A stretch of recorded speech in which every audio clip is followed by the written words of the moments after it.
Hey guys, I have a really exciting video today because it's all about scales. Some of my students have been wondering why I make them do scales quite a lot. It's not because I hate you, but there's actually a lot of good reasons for practicing scales. And I think it's really, really hard to study something if you don't really know why you're doing it. So it's something I talk about quite a lot, but I'm going to make this video so eventually I won't have to talk to any of you. You can ask your questions and I'll just refer you to my most appropriate video on the topic. That's my plan anyway. Okay, so here are my 10 reasons why it's good to practice scales. Reason number 1, fingering. When a student starts, usually young students, if you ask them to just play notes on the piano going up, their instinct is to do this.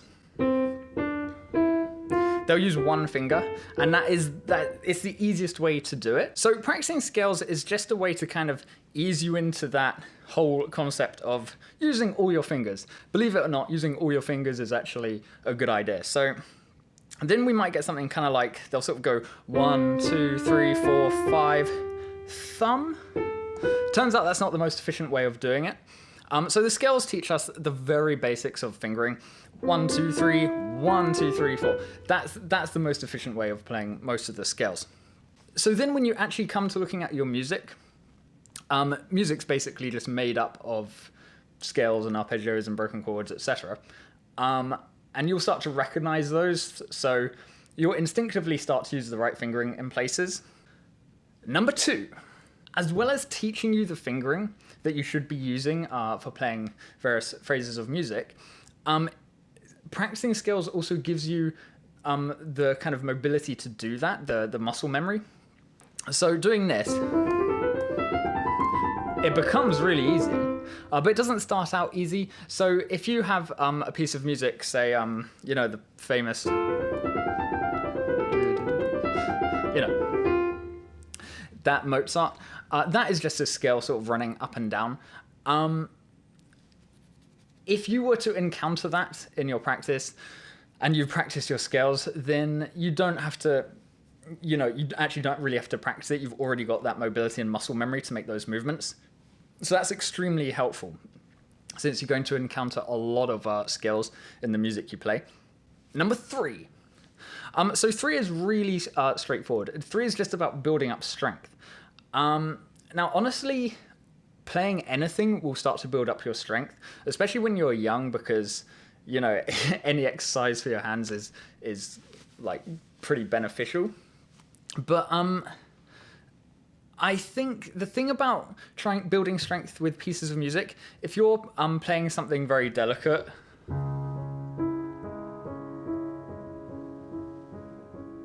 you know, that's actually not really going to build up much strength. It's going to do other things.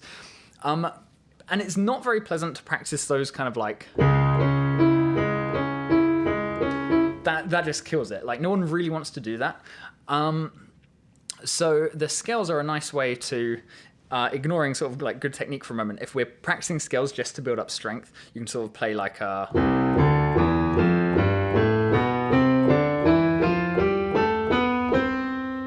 now, I'll do a separate video on technique. It is okay to play like that to build up strength. You lift your fingers high and you hammer them down. It's sort of like doing press-ups in the gym or whatever. That's a pretty efficient way to build up strength, even though it's not exactly how you'd want to play most of the time.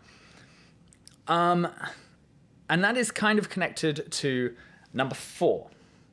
So number 4 is dexterity and independence. Dexterity is just your, again, like your ability to move your fingers easily.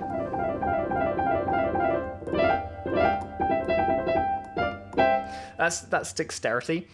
And independence is like, so what's really, really normal is when you see a student playing something and maybe they have to press their 4th finger down and their 5th finger comes up. I don't know how well you can see that. I might have to film it separately. Boom. Yeah, anyway. That's really, really common, and that's a lack of independence in your fingers. So playing scales, as long as you practice them properly, they'll increase your finger independence a lot. 5.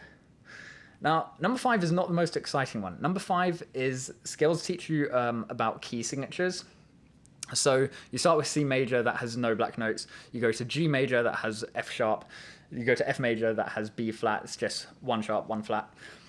And it's actually surprisingly significant because when you go to play something or sight read something, or maybe you're practicing a piece of music, it's really, really easy to start playing and then completely forget what key signature you're in, and you just mess up. You're meant to play an F sharp and you press an F natural. It's really, really easy to forget. But the more you play your scales, the more you become like accustomed to hitting those black notes. Like that was A major, 3 sharps, F, C, and G sharp. Because I have practiced that scale, next time I do some sight reading and it's in A major, I'm pretty likely to hit the right notes just because I've got that key signature secure in my mind. All right, number 6, also related to key signatures. As you work your way through the scales, you start to pick up a kind of sense of the relationship between scales. So, for example, we'll start with C major. It's the easiest one. It has no black notes. Then you learn G major. It has 1 black note. That means they are pretty closely related. There's only 1 note difference. And if we have F major, that also only has 1 black note, B flat. So again, pretty closely related to C. And it's, it just so happens C major, F major, G major, back to C major. These are kind of really, that we would say that's the 1st, 4th, and 5th. This is a really, really common sort of chord progression. Not necessarily 1st, 4th, 5th, but just those chords. And the other thing I would point out is you also learn a little bit about the relationship between the majors and minors. So every major scale has a relative minor scale. That means a scale that starts on a different note, but has the same key signature. So for C major, that would be A minor. So that is going to work well with C as well. C major. There's A minor. Let's go to that 4th of C major. And back to C. There is just a very simple relationship between these scales that you become aware of as you work your way through them. So that's a really good reason for practicing them as well. Number 7.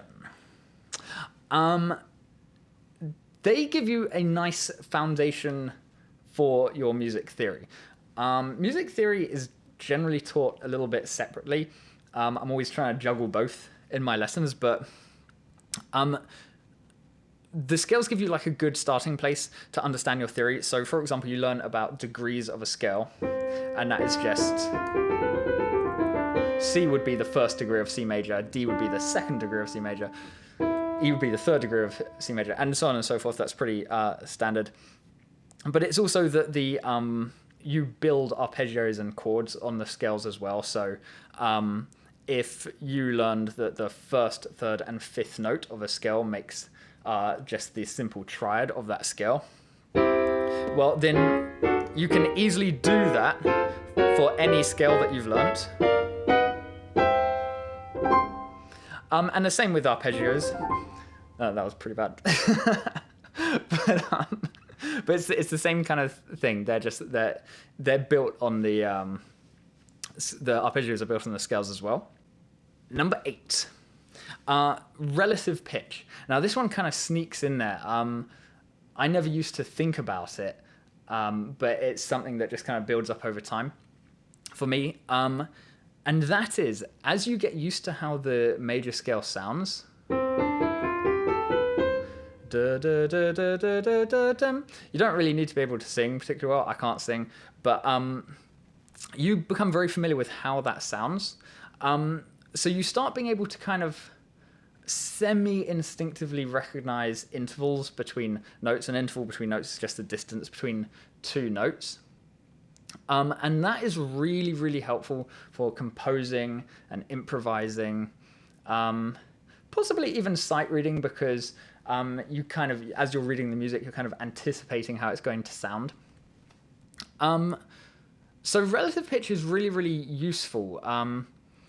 And I definitely think it's worth devoting time to studying that. But the scales are like they help at a sort of basic level. Number 9. If you take all these things and sort of put them together, scales prepare you really well for sight reading. So firstly, there's that simple act of like reading all the scales, familiarizing yourselves with all those notes, so that when you're sight reading, you actually recognize everything.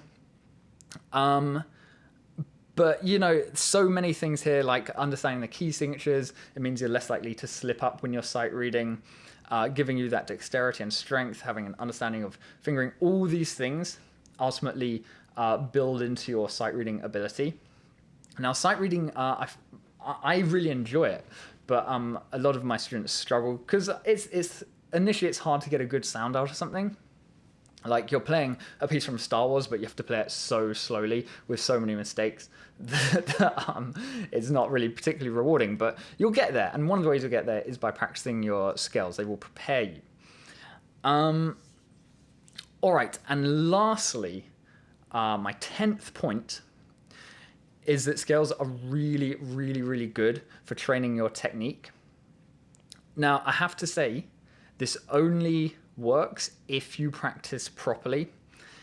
If no one has ever shown you how to play properly with good technique, then it is possible to just endlessly play the scales poorly, in which case your technique doesn't really improve so much. I'll do a video on how to play with proper technique, and I'll link it in the description. But essentially, you just want to be keeping your fingers down and making sure your fingers are landing on the notes they're going to play, like the black notes and not the white notes beneath them. But technique is like the biggest thing to make your playing nice. That's how it's going to sound smooth and flowing, and it also gives you like enough control to play expressively. Technique is the best thing, and I would recommend doing anything that improves your technique. So that's another good thing about scales. Now, as I was sitting down to make this video, I actually thought of a bonus point about playing scales, and that is, if you ever want to do any exams in the piano, to my knowledge, most exam boards want you to be able to play scales. I'm familiar with ABRSM, and I'm a bit familiar with Trinity, and I know they both want you to play scales in them. That's not a very exciting reason, but if you practice your scales and get good at them, that does mean that you've, got a bit of a head start when you start taking on any exams. All right, I'm actually going to make some more videos going a bit more into depth on some of these points, but I hope that was helpful, and I hope you have a lovely day and you have a great practice.